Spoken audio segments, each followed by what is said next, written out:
हजरत आप अपना परिचय देते हुए बताएं कि आपको परेशानी क्या है।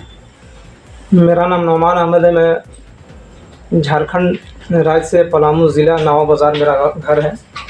और मेरा छोटा भाई महफूज अहमद जो एक ग्रामीण चिकित्सक का काम करता था, उसको बेवजह बगैर वारंट के या बगैर एप्लीकेशन के 1 तारीख को 1 मार्च तकरीबन 5:30 बजे पुलिस अपहरण करके ले जाती है। और हम लोग पूछताछ के लिए जाते हैं थाने में, तो थाने से भगा दिया जाता है कि तुम्हारा भाई यहाँ पे नहीं आया है। दूसरी बार जाने के बाद पुलिस वाले कहते हैं कि अगर भाई को पूछोगे तो तुमको मार पीट करके इसी थाने में बंद करके जेल भेज दिया जाएगा। तो हम लोग डर जाते हैं। एक शरीफ इंसान थे, हम डरने की वजह से हम लोग खामोश होकर बढ़ जाते हैं। लेकिन किसी से खबर मिलती है कि भाई का हाथ तोड़ दिया गया है और वो चल नहीं पा रहा है गंभीर अवस्था में। तो हम लोग कुछ थाने आकर देखते हैं तो देखा कि मेरा भाई पुलिस गाड़ी से उतर रहा है, एक हाथ टूटा हुआ है और धीरे धीरे चल रहा है। फिर भी हम हिम्मत करके बढ़ते आगे, तो वहाँ पे एक ASI हैं सुधीर कुमार, उन्होंने डांट कर बोला कि यहाँ से चले जाओ। और एक मनोज कुमार मंडल सिपाही हैं, वो भी ASI हैं, वो भी उन्होंने भी यही बोला। तो हम डर कर चले जाते हैं। उसके बाद अपनी माँ को लेकर 5 मार्च को 2025 5 मार्च को कोर्ट से फाइल करते हैं। 6 मार्च को न्यायालय में पलामू ज़िला न्यायालय में पुलिस हाजिर करती है पांकी थाने से झूठे आरोप में फंसाकर, फर्जी मुकदमा और फर्जी गिरफ्तारी दिखाकर। इसलिए कि जहां से मेरे भाई को गिरफ्तारी दिखाया है, ना तो मेरा भाई वहां गया है कभी और ना ही मेरे भाई का लोकेशन, ना मेरा भाई का मोबाइल वहां गया है। और उसके बाद मेरे भाई इस अवस्था में न्यायालय में हाजिर करते हैं लोग कि अपने परिवार को पहचान नहीं पाता है। इतना टार्चर किया गया था कि आँख में करंट सटा दिया गया था, कुछ मिर्ची स्प्रे भी मारा गया था, एक हाथ तोड़ दिया गया था मार के, पैर में काफ़ी चोट थी। और उसके बाद किसी तरीके से पुलिस वाले पकड़ करके जेल में डाल देते हैं।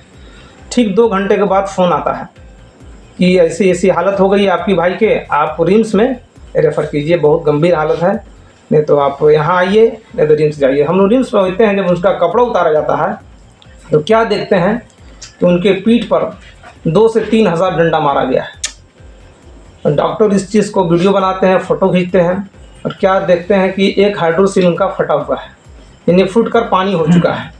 और यहाँ एक हाथ तो टूटा हुआ ज़ाहिरी नज़र आता है। और उसके बाद क्या, पैर का जब एक्सरे होता है तो एक पैर भी टूटा हुआ था। उसके बाद दोनों किडनी के ऊपर इतने मार दिया जाता है डंडे से कि किडनी भी ख़राब था। और सारा भाई बयान दिया। उसके बाद बोला कि 1 तारीख को नवा बाज़ार में जब लाया गया था शाम को, उसी दिन मार के हाथ तोड़ दिया गया था। इसी वजह से घर वाले को मिलने नहीं दिया। और 2 तारीख को छतरपुर थाना आके नावा थाना में मारती है। और 3 तारीख को SP कोठी में 4 जवानों के बीच, SP ma'am Rishma Rameshan, Palamu SP है रिश्मा रमेशन, 4 जवानों के बीच पिटवा रही थी। जब मेरा भाई तड़प कर उठ जा रहा था तो रिश्मा रमेशन अपने जूता पहनकर खुद से पेट पर चढ़कर और मारने लगती हैं। कभी पेट पर मारती, कभी हाइड्रोसिल पर मारने लगती हैं, जिससे मेरा भाई का हाइड्रोसिल भी फूट चुका था।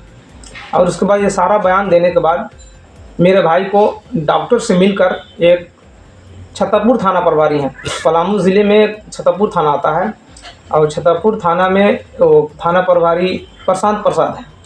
उन्होंने डॉक्टर से मिलकर मेरे भाई को बेहोशी का इंजेक्शन दिला दिया ताकि मुंह ना खोले और हम लोग पर मुकदमा ना। उसके बाद लगातार इलाज चलता रहा, डायलिसिस भी होता रहा।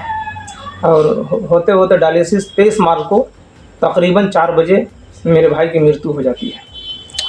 उसके बाद बॉडी देने लोग आते हैं, हम लोगों ने बॉडी लेने से इनकार कर दिया। लेकिन एक IPS रैंक पे तो DSP के चार्ज में थे, AS मोहम्मद याकूब, केरला के रहने वाले थे, जपला में वो पोस्टेड हैं। उन्होंने सारे बात पर साइन किया, उसमें जिसमें पत्र में लिखा था एप्लीकेशन में कि जितने अधिकारी मिलकर मारे हैं, छतरपुर थाना हो, नावा थाना हो, पांकी थाना हो, पलामू SP रिश्मा रमेशन हो, ये तत्काल कार्रवाई की जाएगी, सस्पेंड किया जाएगा, अब आजीवन कारावास की सज़ा होगी, नौकरी से बर्खास्त किया जाएगा और एक सदस्य परिवार में एक सदस्य की नौकरी मिलेगी और मुआवजा के तरीके से 1 करोड़ रुपया दिया जाएगा। लेकिन अब तक वो आश्वासन दिया गया, ऐसा कुछ नहीं हुआ और ना पुलिस वाले पर कोई कार्रवाई किया गया अब तक। यहाँ तक के भाई की मृत्यु होने से पहले भी एप्लीकेशन हमने DGP पर भी दिवाया था, DIG पर भी दिवाया था, कई लोगों पर एप्लीकेशन हुआ, लेकिन एसपी पर कुछ कार्रवाई नहीं किया। इसमें सारा रचा हुआ षड्यंत्र जो है एसपी का है। एसपी के आदेश से ही ये थाना प्रभारी उठाते हैं, इसलिए कि किसी दरोगा के इतनी हिम्मत कहाँ से आती है एसपी के कहने पर। और मेरे भाई को 1 मार्च से 5 मार्च तक रखा जाता है। ये कहीं का अधिकार नहीं है और किसी संविधान में नहीं लिखा हुआ है कि कोई भी अपराधी हो या ना हो कि 24 घंटा से ज़्यादा थाने में रखा जाए। और मेरे भाई को 24 घंटा क्या, कई घंटे रखा गया, कई दिन रखे गए, 1 से 5 दिन तक। अब दौड़ाया गया। अब दौड़ाने के बाद कभी हम लोग को छतरपुर थाना दौड़ाया जाता, कहीं पाकी थाना दौड़ाया जाता, लेकिन असल में मेरे भाई को पकड़ा गया था भीखी, छतरपुर थाना के अंतर्गत एक भीखी गांव है, वहाँ पे चिकित्सक का काम करते थे, वहाँ से पकड़ा गया। लेकिन फर्जी गिरफ्तारी उन्होंने पाकी थाना में दिखाया। पाकी थाना और ये छतरपुर थाना के लगभग दूरी 100 किलोमीटर है। आखिर क्या वजह थी जो पुलिस की जो थी वो आपके भाई से क्या दुश्मनी थी कि वो उन्हें ही पकड़ कर ले गई? पुलिस से हमने बार बार जानने की कोशिश की, खुद मैंने गया और थाने में कि आखिर क्या बात है, मेरा भाई किस जुर्म में है, क्या गुनाह किया है। पुलिस यही कहता रहा कि हमने तुम्हारे भाई को पकड़ के लाया ही नहीं, यहाँ धर्मशाला नहीं, यहाँ से चले जाओ, नहीं तो मार करके अंदर तुमको बंद करके जेल भेज देंगे। अब तो आपके भाई की मृत्यु हो चुकी है, अब आप क्या चाहते हैं? हम यही चाहते हैं सरकार से कि हमें इंसाफ मिले और जो लोग, चाहे एसपी हो, एसआई हो, एएसआई, सिपाही हो, चाहे जो भी हो, मेरे भाई का जो भी अपराधी है उसको सज़ा मिले, हमें इंसाफ मिले। और जो भी लिखित लेकर गए हैं, और परिवार के देख रेख के लिए 1 करोड़ रुपया की मांग है सरकार से।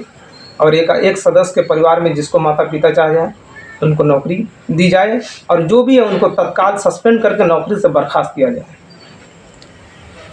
एक पैर भी टूटा हुआ था। पैर भी टूटा हुआ था? हाँ, भाई तड़प कर धीमी आवाज में तड़प रहा था, कभी गले लिपटता, हमसे कहता कि मैं 3 तारीख को एसपी मैम जब चढ़ के मारी थी हमें पीठ पर, पेट पर, तो उस वक्त मेरा पेशाब आना बंद हो गया था। अब मैंने पूछा कि मेरा भाई ये हाथ कब टूटा, तो मेरा भाई रो कर कहा कि 1 तारीख को जब थाना प्रभारी चिंटू कुमार ने जब लाए थे, तो उसी वक्त थाना प्रभारी ने मेरे हाथ मारकर तोड़ दिया था उसी समय। इसीलिए आप लोग से मिलने नहीं।